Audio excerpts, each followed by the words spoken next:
Amin, amin, amin. Berikan tepuk tangan buat Tuhan Yesus. Silakan duduk Bapak Ibu sekalian. Terima kasih. Shalom, Bapak Ibu yang terkasih dalam nama Tuhan Yesus. Sekali lagi saya bersyukur, mengucap syukur untuk di minggu pertama kepada para pemimpin yang ada di tempat ini untuk memulai tema kita di bulan ini. Nah Bapak Ibu, saya percaya setiap kita yang ada di tempat ini sudah berkeluarga, mungkin ada yang belum, dan saya juga melihat ada yang sudah punya anak, bahkan ada yang sudah melihat anak daripada anak-anaknya, cucunya. Jadi saya percaya ini satu tema yang sudah kita jalani, tetapi tentunya jikalau Tuhan bukakan tema ini karena ada sesuatu yang ingin Tuhan sampaikan kepada setiap kita, amin. Karena saya percaya keluarga adalah sesuatu yang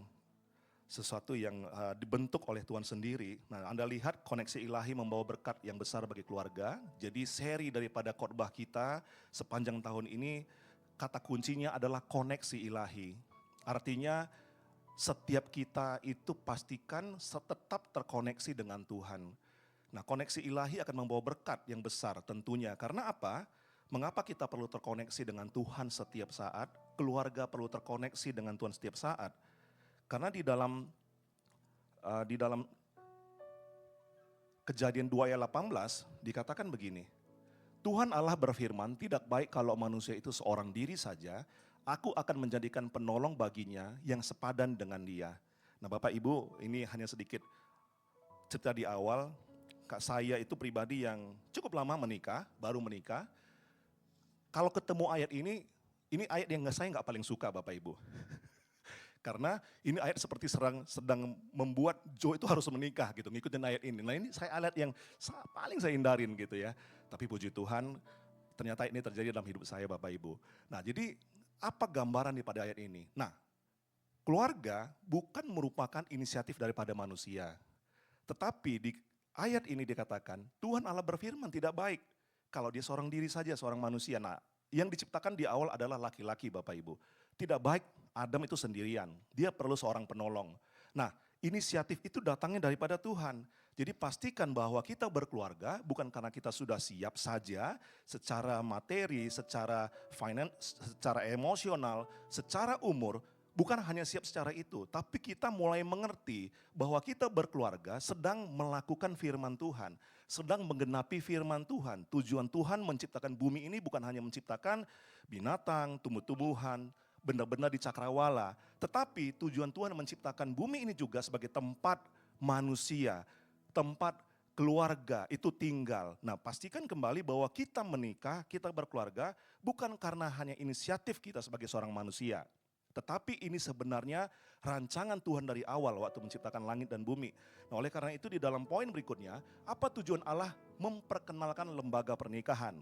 Nah saya bersyukur cukup sering juga mengikuti seminar-seminar mengenai kekeluargaan. Nah, tetapi ada satu hal yang agak mengganggu saya pada saat ada orang-orang yang kita undang untuk acara itu. Mereka sudah menikah, mereka cukup lama menikah, lalu mereka berkata, Pak saya sudah sering melakukan ini, saya sudah sering. Tetapi pada saat saya mendengarkan narasumber mengatakan begini, contoh di dalam kehidupan mereka, ada pasangan yang sudah cukup berumur, usia sangat uzur, sudah memiliki cucu, tetapi mereka masih kepengen untuk berpisah Bapak Ibu. Artinya firman Tuhan ini terus berjalan sampai kita itu dipanggil Tuhan. Jadi walaupun kita memiliki keluarga yang sampai sudah sangat banyak, tapi kita harus ingat kembali apa tujuan kita berkeluarga. Nah saya mulai masuk pelan-pelan di dalam Mazmur 128 ayat 1 sampai 6. Nah Bapak Ibu baca nanti di rumah, ini merupakan tema kita sepanjang bulan ini. Mazmur 128 ayat 1 sampai 6. Yaitu tema mengenai keluarga.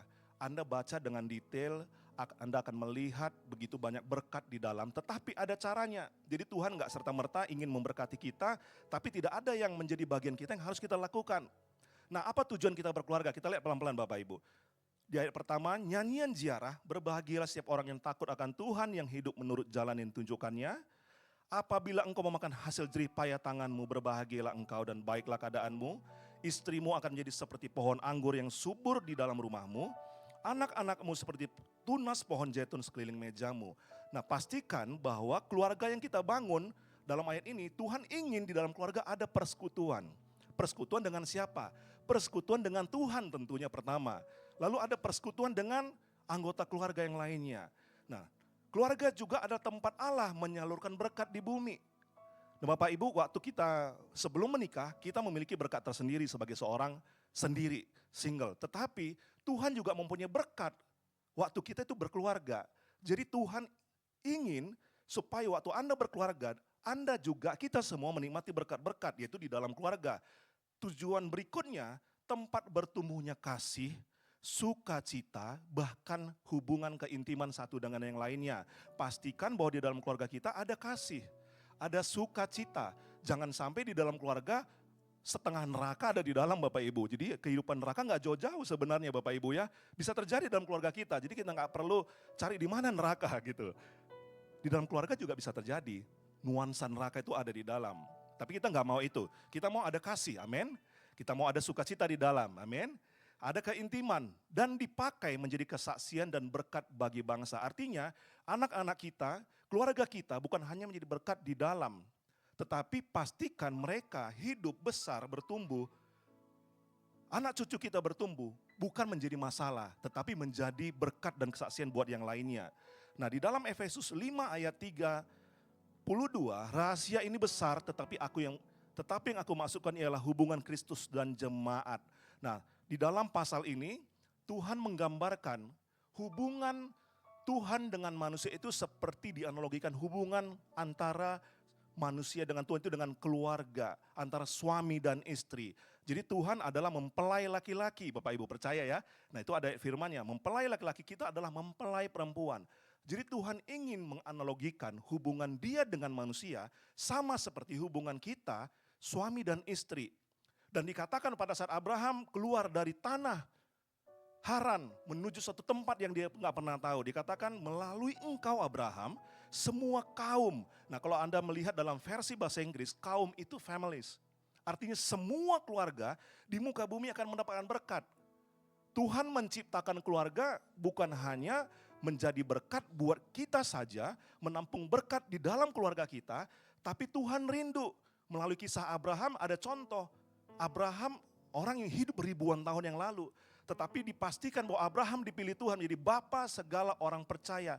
Melalui kepercayaannya Abraham kepada Tuhan dengan segenap hati, semua kaum, semua keluarga diberkati. Nah, saya rindu setiap kita di tempat ini juga begitu Bapak Ibu ya.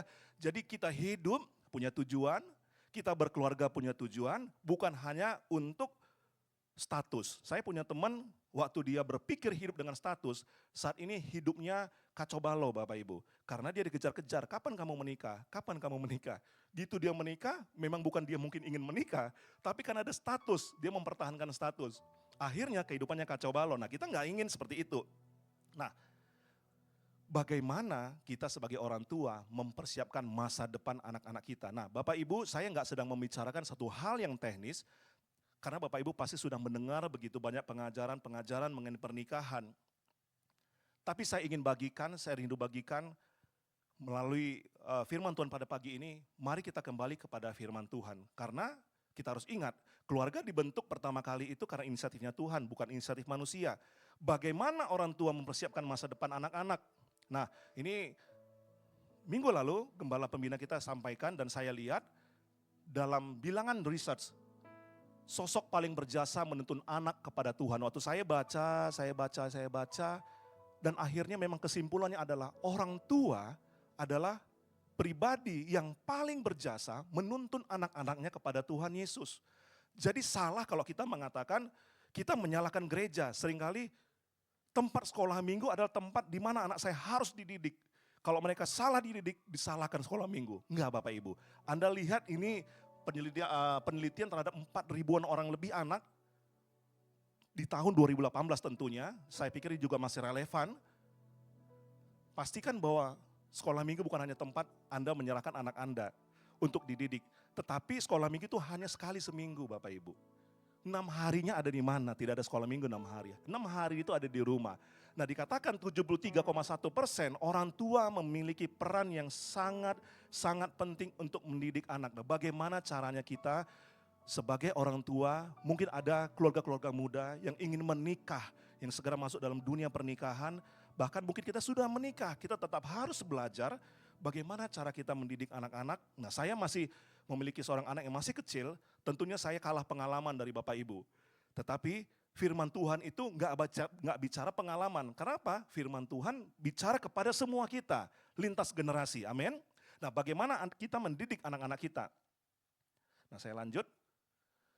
Dalam Ulangan 6 ayat 7, ajarkan mereka berulang-ulang, bicaralah kepada mereka waktu mereka di rumah. Apa yang diajarkan Bapak Ibu?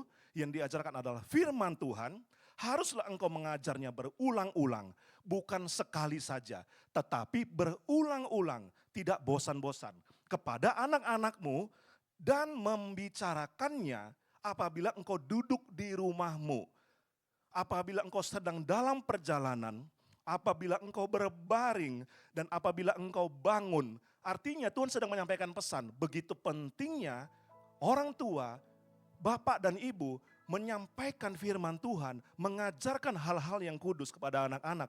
Tentunya kita juga mengajarkan hal-hal yang lain. Pendidikan kita perlu, tapi kita perlu ada keseimbangan.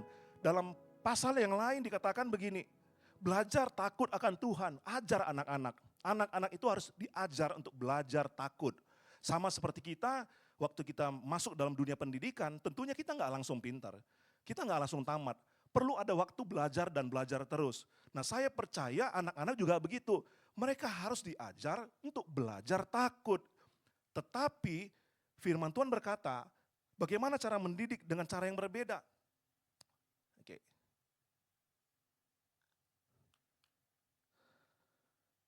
Nah, ini ingat Bapak Ibu, Bapak-bapak jangan bangkitkan amarah dalam hati anak-anakmu, didiklah mereka dalam ajaran dan nasihat Tuhan. Laki-laki tidak perlu menuding kepalanya, yang menyinarkan gambaran dan kemuliaan Allah, tetapi perempuan menyinarkan kemuliaan laki-laki. Nah, ini hal yang sangat penting Bapak Ibu yang kita perlu ketahui. Mengapa bapak-bapak itu Tuhan anjurkan, Tuhan perintahkan untuk takut? Karena bapak itu adalah kepala. Bapak-bapak adalah pribadi yang menggambarkan kemuliaan daripada Kristus. Kristus adalah kepala gereja. Dikatakan dalam ayat ini, perempuan menyinarkan kemuliaan laki-laki. Artinya apa? Kalau Anda ingin melihat iman daripada seorang laki-laki, lihatlah bagaimana istrinya, lihatlah bagaimana perempuannya hidup. Sebab laki-laki tidak perlu menduduki kepalanya, ia menyinarkan gambaran dan kemuliaan Allah. Tetapi gambaran laki-laki disinarkan oleh perempuan, istri. Oleh karena itu, kita bisa lihat sebenarnya bagaimana kehidupan kita pribadi, bagaimana kita sebagai laki-laki, bapak-bapak, iman kita, lihat bagaimana cara kita, istri kita hidup. Memang ini agak susah diterima, agak bisa sedikit dikomplain tentunya. Wah, karena apa? Mulai hari ini mungkin yang perempuan harus, saya harus beres nih, saya harus tunjukkan nih suami saya seperti apa. Tapi jangan sampai double standar Bapak Ibu. Berlakulah seperti alami, memang benar Anda menyinarkan kemuliaan laki-laki karena Anda juga mendukung. Nah, bukankah seorang perempuan diciptakan sebagai penolong? Amin. Bukan perongrong. Jadi sebagai penolong Bapak Ibu. Jadi ingat bahwa di Tuhan mengatakan perempuan menyinarkan kemuliaan laki-laki, laki-laki menyinarkan kemuliaan daripada Bapa. Jadi kembali bukan hanya yang bagian perempuan, bapak-bapak juga akan bisa dinilai bagaimana kehidupannya dengan Tuhan. Bagaimana koneksi ilahinya dengan Tuhan. Lihat saja bagaimana cara mereka hidup mendidik anak-anaknya. Amsal 22 ayat 6, anak-anak didiklah orang muda. Anak-anak di dalam Mazmur 128 ayat 3 seperti tunas pohon zaitun. Nah, Anda tahu bahwa pohon zaitun kalau Anda pergi ke daerah padang gurun di Israel, pohon zaitun itu adalah salah satu pohon yang sangat lama bertahan hidup. Bisa ribuan tahun. Dan kami pernah ditunjukkan ini pohon yang sudah ribuan tahun. Dari mana Anda tahu? Mereka punya teknologi untuk mengecek bagaimana caranya pohon ini bisa hidup dan berapa umurnya. Dan mereka sudah memiliki teknologi untuk itu Bapak Ibu. Dan kami ditunjukkan, wah ini ribuan tahun ya. Tuhan Yesus lewat dari sini. Dan inilah pohon zaitun yang dia lewatin. Wow, keren banget. Dan itu masih bertumbuh Bapak Ibu. Nah, rindu nggak kita, anak-anak kita, bertahan lama, bukan hanya umur, tetapi bertahan secara attitude. Itu orang akan melihat. Sama seperti minggu lalu Pak Gembala sampaikan, waktu anak-anak ada di sini, waktu mereka melakukan sesuatu, orang tanya, anak siapa ini? Bapak siapa ini? Begitu. Memang benar Bapak Ibu, karena orang nggak mungkin, ini keponakan siapa? Nggak pernah kita dengar begitu ya. Tapi kita dengar, ini anak siapa? Ini bapaknya siapa? Nah, oleh karena itu biarlah anak-anak di dalam rumah kita menjadi seperti pohon zaitun. Nah, ini yang paling penting dari yang paling penting yang lainnya. Sering kali kita begini, saya sering mendengar anekdot dulu ya, waktu orang tua mengajarkan begini. Dia merokok, dia panggil anaknya, dia lihat anaknya merokok, jangan merokok. Belum waktunya kamu merokok. Tapi dia lihat bapaknya merokok di depan dia. Bahkan dia suruh anaknya untuk beli rokok. Nah, artinya apa? Mereka melihat ada contoh. Orang tua juga menjadi seorang contoh buat anak-anak yang lainnya yang ada dalam rumah kita. Demikian hendaknya terangmu bercahaya di depan orang, supaya mereka melihat perbuatanmu yang baik dan memuliakan Bapamu yang di surga. Nah, oleh karena itu biarlah waktu kita mendidik anak-anak kita, mendidik orang-orang yang ada di rumah kita sendiri laki-laki yang pertama harus menjadi teladan, menjadi contoh. Jadi mereka tidak melihat contoh yang lain di luar. Bapak Ibu sangat berbahaya kalau mereka menjadikan lingkungan mereka, tempat mereka mencari contoh dalam kehidupan. Mereka nggak melihat itu di rumah, mereka membiasakan dirinya mencari sesuatu yang menurut mereka baik, itu yang ada di luar. Saya percaya itu sangat berbahaya. Nah, saya kesaksian sebentar, saya ini produk daripada pribadi yang tidak dekat dengan Bapak. Tetapi bukan berarti pernah ada masalah Bapak Ibu, karena memang Bapak saya adalah pribadi yang tidak gampang berbicara, cukup banyak diam, kesannya kaku gitu Bapak Ibu. Jadi saya sering berbicara dengan ibu. Saya dengan ibu berbicara seperti seorang sahabat. Apa aja yang ada dalam hati saya sampaikan. Tapi kepada Bapak enggak Pak. Pokoknya kok saya sampaikan kayak enggak ada tanggapan apa-apa. Oh iya gitu ya. Oh iya udah selesai gitu Pak. Yang adanya ialah pada saat saya berbuat dosa, dia tahu saya berbuat dosa. Waktu saya dikatakan, saya enggak merokok. Dari mana kamu bilang kamu nggak merokok? Enggak ada rokok. Baju kamu setiap kali pulang sekolah itu bawa rokok. Nah, dia ketahuan. Tapi waktu saya sharing apa-apa sama beliau, saya nggak merasa ada sesuatu yang mendapatkan jawaban. Tetapi saya bersyukur ada ibu yang membuat kami itu bisa seimbang. Tapi bukan berarti bapak saya tidak rohani Bapak Ibu. Saya percaya bapak saya rohani, makanya anaknya menjadi bisa seperti ini Bapak Ibu. Karena dikatakan, orang keturunan orang benar tidak akan ditinggalkan. Amin. Nah, pastikan bahwa kita sebagai seorang bapak, sebagai orang tua, kita hidup benar di hadapan Tuhan. Nah, bagaimana? Karena apa? Karena begitu banyaknya sumber informasi, tsunami informasi di muka bumi ini. Anda tahu bahwa kita sering ketinggalan berita. Anak-anak muda kita lebih cepat mendapatkan berita. Kita belum buka gadget, mereka sudah tahu apa yang di dalam. Even bahkan saya sampai saat ini saya nggak tahu TikTok yang mana Bapak Ibu. Yang mana TikTok? Saya cari di YouTube kok nggak ada beritanya. Ternyata lebih cepat di TikTok gitu kan. Saya nggak punya TikTok. Jadi saya pikir wah keren banget nih anak-anak sekarang ya. Kok informasinya kita kalah semua gitu. Nah Bapak Ibu hati-hati kalau kita kalah dalam hal ini. Kita tidak menang dalam mengajari mereka firman Tuhan. Hati-hati TikTok lebih akan cepat. Media sosial akan lebih cepat memberikan mereka informasi. Nah, oleh karena itu kita harus berpikir begini, bagaimana kita membangun benteng rohani yang kuat, agar keluarga kita tidak masuk dalam jerat yang si jahat. Karena kembali ingat di awal tadi, di slide awal, keluarga itu inisiatif daripada Tuhan. Tempat di mana Tuhan akan melatih setiap kita untuk berhubungan dengan Dia, bersekutu dengan Dia. Dan Tuhan ingin di keluarga ada berkat-berkat. Dan Tuhan ingin dari keluarga akan ada berkat beribu-ribu tahun yang akan datang. Nah sudah pasti si jahat itu nggak tinggal diam. Nah Bapak Ibu lihat bahwa di akhir-akhir ini kalau Anda lihat di media sosial, di informasi, begitu banyak orang yang ingin berkeputusan bercerai. Alasannya apa? Begitu banyak. Nah Bapak Ibu sedikit saya bagikan waktu kami beberapa kali melakukan kunjungan kepada jemaat. Cukup menyedihkan dalam arti hampir rata-rata mereka bermasalah di dalam keluarga. Waktu kami tanya, waktu mereka cerita, kami nggak tanya, waktu mereka cerita, ternyata pertama itu adalah hubungan. hubungan antara mereka, tidak ada komunikasi yang baik. Lalu berikutnya masalah ekonomi dan masalah-masalah yang lainnya. Bahkan kami melihat ada yang orang harusnya belum masuk dalam persekutuan dengan orang lain, mereka belum menikah, mereka tinggal bersama.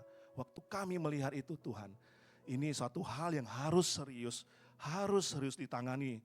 Dari sisi rohani mereka juga harus mendapatkan pengetahuan.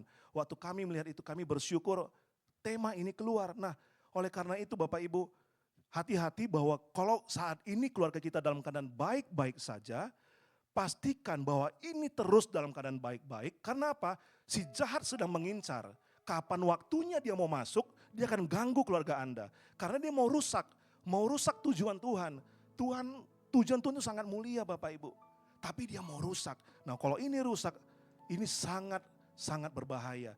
Dengan apakah seorang muda mempertahankan kelakuannya bersih? Dengan menjaganya sesuai firman Tuhan. Mulailah anak-anak muda yang ada di tempat ini, kita yang memiliki anak-anak yang masih muda, ajarkan mereka firman Tuhan. Jangan bosan-bosan, amin. Ajarkan firman. Oleh karena itu bapaknya dulu yang harus belajar firman. Amin. Jadi jangan ngajarin firman, nak belajar firman nak. Bapaknya gak pernah baca firman. Wah itu tragis juga Bapak Ibu, gimana caranya kita ngajarin mereka? Itu kembali kepada mengajarkan melalui teladan. Janganlah kamu menjadi serupa dengan dunia ini, berubahlah oleh pembaruan budimu. Di dalam keluarga, waktu Anda mengajarkan firman, pastikan ada perubahan. Kalau ternyata belum ada perubahan, pastikan kembali apa ada yang salah di dalam keluarga. Kenapa keluarga kami, pembaruan budinya tidak pernah terjadi. Penjahat semua di dalam. Sesuatu yang gak baik semua di dalam. Tapi kita ingin di dalam keluarga kita ada sesuatu yang baik. Yang keluar, orang melihat ada buah. Ini keluarga yang patut dijadikan contoh. Nah berikutnya, berkat di dalam keluarga. Kejadian 1 ayat 28. Mengapa kita perlu menjaga keluarga kita Bapak Ibu. Nah ini nih berkat yang Tuhan janjikan. Allah memberkati mereka. Lalu Allah berfirman kepada mereka, beranak cuculah dan bertambah banyak. Penuhi bumi, taklukkan. Kuasai semuanya. Jadi kita memiliki berkat untuk memultiplikasi, untuk membuat 1 menjadi 2, menjadi 4, menjadi 6 dan seterusnya. Berkat untuk menaklukkan dan menguasai. Berkat ini tidak Tuhan berikan kepada ciptaan yang lain. Tapi berkat ini Tuhan berikan kepada keluarga yang telah Tuhan ciptakan dari awal. Kalau Anda ingin menguasai bumi, pertama beranak cucu dan bertambah banyak. Masuklah di dalam lembaga pernikahan. Itu maksud daripada ayat ini. Karena apa? Waktu Anda masuk di dalamnya, berkat ini akan mengikuti. Berkat di dalam keluarga. Nah oleh karena itu bagaimana caranya kita itu menghindari apa yang iblis sedang ingin lakukan. Bagaimana Anda dealing dengan iblis. Nah ini pastikan bahwa setiap keluarga sekarang sedang diincar Bapak Ibu. Karena ini data semua. Semua data itu ada. Jadi pastikan bahwa setiap kita mulai menjaga setiap anggota keluarga kita. Jangan sampai ada yang terhilang, ada yang terlewat. Nah bagaimana dengan, mohon maaf Bapak Ibu, bagaimana kita menghadapi godaan daripada si jahat yang ada sekeliling kita. Pertama dengan firman, Anda ingat kisah pada saat Yesus dicobai di padang gurun? Waktu dia dicobai, Tuhan Yesus berkata kepada iblis, hai iblis, ada tertulis, jangan mencobai Tuhan Allahmu. Hai iblis, ada tertulis bahwa manusia bukan hanya hidup dari roti, tetapi dari firman Tuhan. Hai iblis, ada tertulis, hanya Tuhanlah yang boleh disembah, enyahlah engkau dari hadapanku.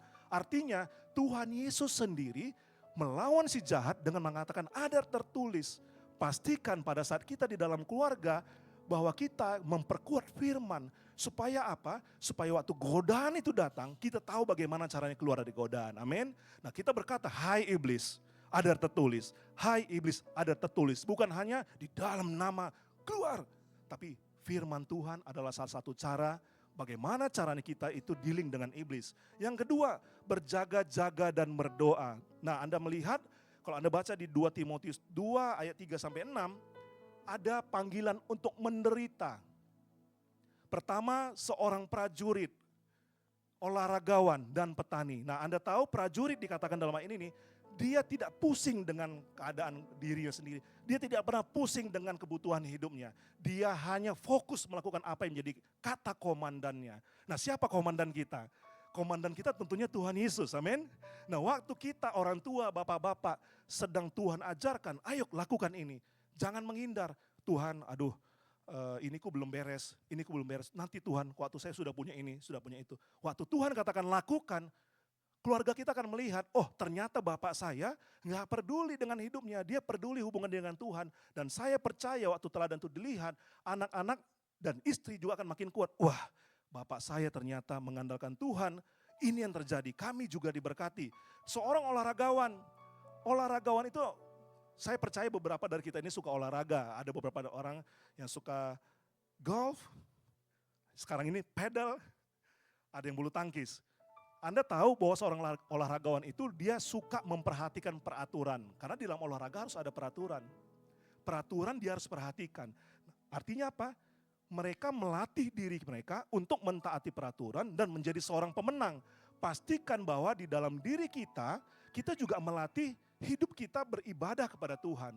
Orang-orang tua melatih dirinya di hadapan anak-anaknya untuk beribadah di hadapan Tuhan. Seorang petani adalah pribadi yang sangat sabar menantikan pertumbuhan dari apa yang dia tanam. Nah, pastikan bahwa di dalam hidup kita juga sabar untuk mendidik anak-anak kita. Karena mungkin gak sekarang hasilnya, nanti berapa tahun Anda akan melihat, wow, ini didikan yang sangat sabar yang sudah saya lakukan selama berapa tahun ini. Nah, pastikan waktu kita sebagai orang tua, kita memiliki karakter sebagai seorang prajurit, olahragawan, dan sebagai seorang petani di mana kita mengatakan siap komandan kepada Tuhan kita untuk melakukan kehendaknya tanpa mikirin apapun kiri kanan kita. Dan kita seperti seorang olahragawan, kita melatih diri kita untuk disiplin, untuk menjadi kuat, untuk menjadi seorang pemenang. Dan terakhir kita melatih diri kita seperti seorang petani, kita sabar, kita menaruh firman itu gak gampang Bapak Ibu. Setiap hari kepada anak-anak, contoh kayak anak saya masih kecil, ayo baca firman ya. Nah anak waktu dia bilang baca firman dia kemana-mana gitu kan. Sampai mamanya ngomong udah bacain aja gak apa-apa. Pasti dia juga gak ngerti gitu kan. Pokoknya bacain aja gitu. Ya memang benar Bapak Ibu harus dibacakan. Walaupun dia kemana-mana. Karena apa? Kita sedang menanam benih. Waktu kita sedang menanam benih, saya percaya dia punya telinga. Bukankah juga anak-anak itu makhluk dari surga Bapak Ibu yang dikirimkan oleh Tuhan. Dia pasti juga akan mendengar. Walaupun mungkin gak mengerti Bapak Ibu. Nah yang di dalam slide saya terakhir sebelum kita masuk dalam perjamuan kudus. Sebab itu haruslah kau ketahui bahwa Tuhan Allahmu, dialah Allah yang setia, yang memegang perjanjian dan kasih setianya terhadap orang yang kasih kepadanya dan berpegang pada perintahnya sampai kepada beribu-ribu keturunan. Artinya apa? Apa yang kita lakukan hari ini, kita nggak tahu, mungkin Anda akan disebut sebagai orang karena engkau taat kepadaku kata Tuhan, aku akan memberkati keluarga-keluarga yang ada di muka bumi ini sama seperti Abraham. Dan berkat itu akan ada beribu-ribu keturunan. Nah biarlah ini menjadi doa kita, ini ayat yang paling saya sukai. Mahkota orang-orang tua adalah anak cucu. Dan kehormatan anak-anak ialah nenek moyang mereka. Nah biarlah ini menjadi pegangan kita sepanjang bulan ini, bahkan sepanjang umur hidup kita. Karena keluarga adalah inisiatif daripada Tuhan. Baca Mazmur 128 ayat 1 sampai 6. Pastikan bahwa berkat di dalam rumah tangga kita, istri kita akan menjadi seperti pokok anggur. Pokok anggur adalah pokok yang menghasilkan sesuatu yang membuat Anda bersuka cita, membuat Anda yang tadinya tidak semangat menjadi semangat. Pernah ya minum anggur ya Bapak Ibu ya? Ada yang pernah? Atau minum yang lain Bapak Ibu selain daripada anggur? Saya percaya minum anggur itu sesuatu yang meriangkan artinya membuat sukacita, benar Bapak Ibu. Jadi digambarkan istri dalam rumah seperti pokok anggur. Dia merupakan orang yang akan tetap bersukacita di dalam. Dan anak-anak seperti pohon zaitun. Anak-anak kita menjadi orang yang sangat bertahan lama, bukan hanya karena umur, tetapi karena mereka sudah dibekali dengan firman Tuhan. Nah saya percaya setiap kita yang sudah berkeluarga di tempat ini, sudah memiliki begitu banyak pengalaman, tapi biarlah firman pada hari ini kita boleh ajarkan kepada generasi berikutnya, kepada anak-anak kita. Jangan sampai hanya berhenti berkat itu ada dalam diri kita. Amin. Saya undang kita bangkit berdiri bersama-sama.